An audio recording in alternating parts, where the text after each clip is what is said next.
Welcome to MK easy learning maths no problem channel. आज हम कर रहे हैं expansion and factorisation of algebraic expression exercise 4B, जिसका हम कर रहे हैं पेज नंबर 116 पे हमारी है एक्सरसाइज 4B, और उसका हम क्वेश्चन नंबर 14 के ऑल पार्ट्स कर रहे हैं।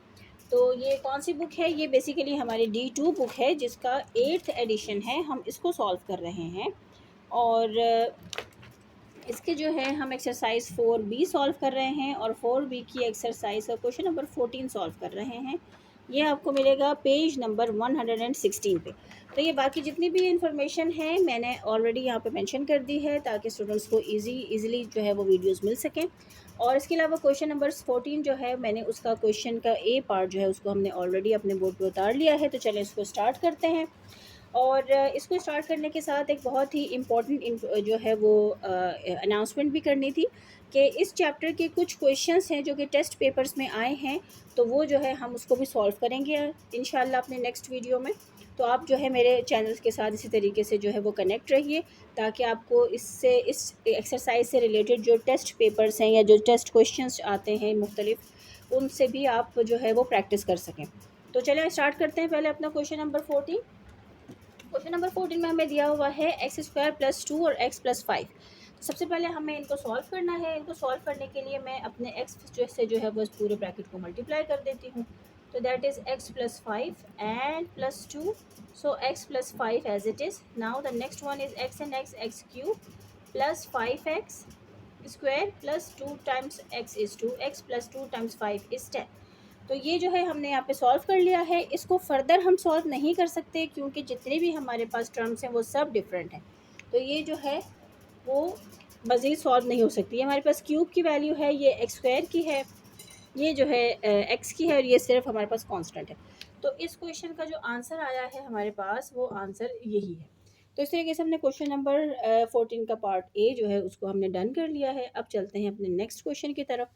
अब नेक्स्ट क्वेश्चन में जो है वो हमसे क्या कह रहे हैं और क्या पूछ रहे हैं, तो हम उसको सॉल्व करते हैं तो हमें पता चल जाएगा।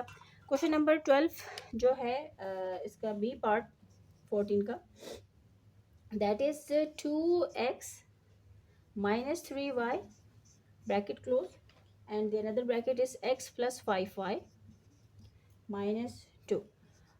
तो ये जो है हमने क्वेश्चन उतार लिया है। इसको फर्दर सॉल्व करते हैं। सबसे पहले हम अपने 2x से अपने पूरे ब्रैकेट को मल्टीप्लाई कर लेते हैं। तो यहाँ पे मैं लिख लेती हूँ 2x और ब्रैकेट लिख लेती हूँ x + 5y - 2 and next is -3y। Factor से हम लोग मल्टीप्लाई करते हैं x + 5y - 2 को। तो फर्दर सॉल्व करते हैं। 2 के साथ इसको मल्टीप्लाई करेंगे तो 2x² हो गया। यहाँ पर x है, यहाँ पर x है, तो पावर्स ऐड हो जाती हैं। +2 टाइम्स 5 इज़ 10, और यहाँ पर उसके साथ x है और यहाँ पे y है, तो ये 2x 10xy हो गया। And plus minus -2 times 2 is 4 हो गया, और उसके साथ x है तो वो एज इट इज़ हमने उतार लिया है। आगे फर्दर चलते हैं। माइनस प्लस माइनस हो गया 3xy, अल्फ़ाबेटिकली ऑर्डर में लिखते हैं। Minus plus minus 3 times 5 is 15। अब ये भी y है, ये भी y है, तो पावर्स ऐड हो गई। y² हो गया, प्लस माइनस माइनस प्लस हो गया, और 3 टाइम्स 2 जो है वो 6 हो गया, उसके साथ y आ गया है। अब यहाँ पर देखेंगे कि हमारे पास कितनी लाइक्स टर्म्स हैं। जैसे कि यहाँ पर हमारे पास स्क्वायर की वैल्यू है x², और यहाँ पर और कोई x² नहीं है। नेक्स्ट हमारे पास ये xy है, ये भी xy है, और फिर इसके अलावा जो है हमारे पास ये x है, यहाँ पर कोई x नहीं है। तो इस तरीके से इसको सॉल्व करते हैं। तो 2x², फिर अब यहाँ पर देखते हैं, इनको रीअरेंज कर लेते हैं बेसिकली। तो ये हो गया है 10xy, और यहाँ पर ले आएंगे -3xy। अब यहाँ पे रह गया है -4x, तो वो मैं ऐसे उतार लेती हूँ। यहाँ पे रह गया -15y² और +6y, ये मैंने ऐसे ही उतार लिया है। तो अब इसको फर्दर सॉल्व करते हैं। यहाँ पे प्लस का 10xy है और ये माइनस का 3x है। तो हमें पता है कि हम किस तरीके से करते हैं। 10xy इसको साइड पे ले जाके हम इसको सब्सट्रैक्ट कर लेते हैं। -3xy, तो प्लस माइनस माइनस होगा, साइन प्लस की आएगी, और यह आ जाएगा 7xy। तो यहाँ पर हम इसको एज इट इज़ लिखते हैं 2x² + 7xy, और माइनस, अब यहाँ पर देखिए माइनस का 4x एज इट इज़ आ गया हमारे पास, माइनस का 15y² एज इट इज़ आ गया, और प्लस का 6y एज इट इज़ आ गया। तो ये जो आ गया है, ये हमने इस क्वेश्चन को यहाँ पे पूरा सॉल्व कर लिया है, और ये हमारा आंसर आ गया है। और ये आंसर है हमारी एक्सरसाइज 4B का क्वेश्चन नंबर 14 का पार्ट बी। तो ये हमने डन कर लिया है। यहाँ पे आप आंसर लिख दीजिए। तो इस तरीके से हमने अपने क्वेश्चन नंबर 14 के बी पार्ट को हमने सॉल्व किया है। इसके थर्ड और जो है वो यानी कि सी पार्ट की तरफ चलते हैं और उसको सॉल्व करते हैं। सी पार्ट के अंदर जो है इसी तरीके से हमें यहाँ पर देखें दो हमारे पास थे फैक्टर्स और यहाँ पर 3 दिए दिए हुए थे। तो इसी तरीके से क्वेश्चन नंबर सी जो है उसका भी इसी तरीके से ही है। तो चलिए उसको सॉल्व करते हैं। क्वेश्चन नंबर सी जो है उसमें हमें दिया हुआ है x+2 और साथ में है x² + x+1। तो ये हमें क्वेश्चन दिया हुआ है। इसी तरीके से इसको भी सॉल्व करते हैं।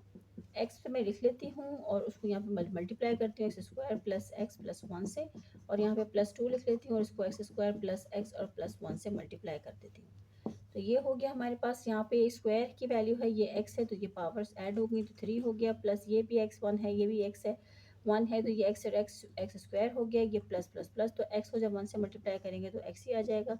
प्लस यहाँ पे हमने किया 2x² प्लस प्लस प्लस, तो 2x हो गया प्लस प्लस, और 2 टाइम्स 1 = 2 हो गया। तो चलिए हम देखते हैं यहाँ पे कौन कौन सी वैल्यूज़ जो हैं उसके मतलब लाइक टर्म्स हैं। जैसे यहाँ पे क्यूब वैल्यू है, यहाँ पे कोई भी नहीं है तो मैं क्यूब को एज इट इज़ उतार लेती हूँ।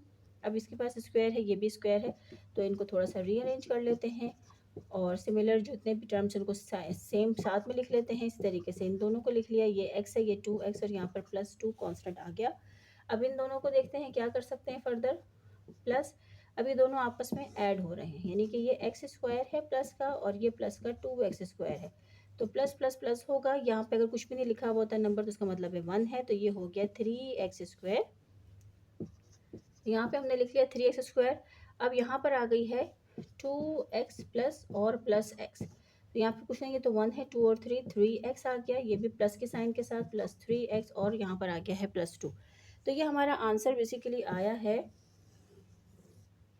जो हमें सोल्यूशन इसका मिला है that is x³ + 3x² + 3x + 2। तो ये जो है आंसर आ गया है हमारे पास क्वेश्चन नंबर 14 के सी पार्ट का। और इसके साथ ही हमारे ये 3 क्वेश्चन जो हैं डन हो गए हैं। अब हम इसके 4th और लास्ट पार्ट की तरफ चलते हैं, तो वो जो है उसको कैसे सॉल्व करेंगे उसे देखते हैं। तो यहाँ पर आप लोग मेरी वीडियोज़ को स्टॉप करके जो है अपने क्वेश्चन को जो है वो सॉल्व कर सकते हैं। और अगर आप लोगों के कोई क्वेश्चन हैं तो प्लीज़ आप लोग जो है वो कॉमेंट में ज़रूर मुझे बताएँ। क्वेश्चन नंबर 14 के part D that is the last part, उसकी तरफ चलते हैं। क्वेश्चन उतार लेते हैं, that is 3x² minus 3x + 4 और ब्रैकेट 3 माइनस x। एक बार दोबारा से क्वेश्चन देख लेते हैं। 3x² minus 3x + 4 and 3 minus x। तो चलें इसको से करते हैं। अब इसके दो तरीके हैं, या तो आप इससे इसको मल्टीप्लाई कर दें या फिर आप 3 माइनस x से कर दें। तो हम 3 माइनस x से करेंगे, क्योंकि स्मॉलर वैल्यू से करेंगे तो हमें सिर्फ सिंपली 2 टाइम्स ही करना होगा। तो 3 माइनस x से जो है इसको मल्टीप्लाई करती हूँ। तो मैं इस तरीके से पहले इसको रीअरेंज कर लेती हूँ। 3x² माइनस 3x + 4, तो ये हो गया। अब 3 से मैंने 3x² माइनस 3x + 4 को कर लिया, और माइनस x से 3x² माइनस 3x + 4 कर लिया। 3 times 3 is 9x² plus minus minus 9x and plus plus plus 12 minus 3x³ plus minus minus plus 3x² minus plus minus, और ये हो गया हमारे पास 4x। तो चलिए हम यहाँ पर देखते हैं। हमारे पास यहाँ पे 9x² की वैल्यू आ गई है और माइनस 3x की वैल्यू आ गई है। तो पहले इनको सॉल्व कर लेते हैं और देखते हैं यहाँ पे कोई लाइक टर्म है हमारे पास। तो यहाँ पे 9x है नेगेटिव, और यहाँ पे इसको तो हम रीअरेंज करते हैं और अल्फ़ाबेटिकली ऑर्डर में लिख लेते हैं। तो हमारे पास सबसे बड़ी वैल्यू जो है वो है -3x³, फिर है प्लस 9x² और कोई वैल्यू 9x जी है यहाँ पर, प्लस 3x² की वैल्यू है। अब यहाँ पे -9x और ये है -4x और ये है +12। तो काउंट कर लेते हैं कि यहाँ पर कुछ ऐसी जो है वो टर्म रह तो नहीं गई। 1 2 3 4 5 6 1 2 3 4 5 6, यस ये हो गया। अब इसको फर्दर सॉल्व करते हैं। -3x will come as it is. अब इन दोनों को हम सॉल्व कर लेते हैं। तो इनको सॉल्व करने के लिए हमने क्या करना है, हमने जाके इनका सब्सट्रैक्शन करनी है। तो फिर देखते हैं कि उसका क्या आंसर हमारे पास आता है। तो यहीं पे मैं करके दिखा देती हूँ। जैसे प्लस 9x² है और यहाँ पर है प्लस 3x², तो प्लस प्लस प्लस ही आ जाएगा। 9 के अंदर 3 हम ऐड करेंगे तो हमारे पास 12 आ जाएगा, और ये x² एज इट इज़ आ गया। तो यहाँ पर आया है प्लस 12x²। अब यहाँ पे इन दोनों को देख लेते हैं, -9x को और -4x को।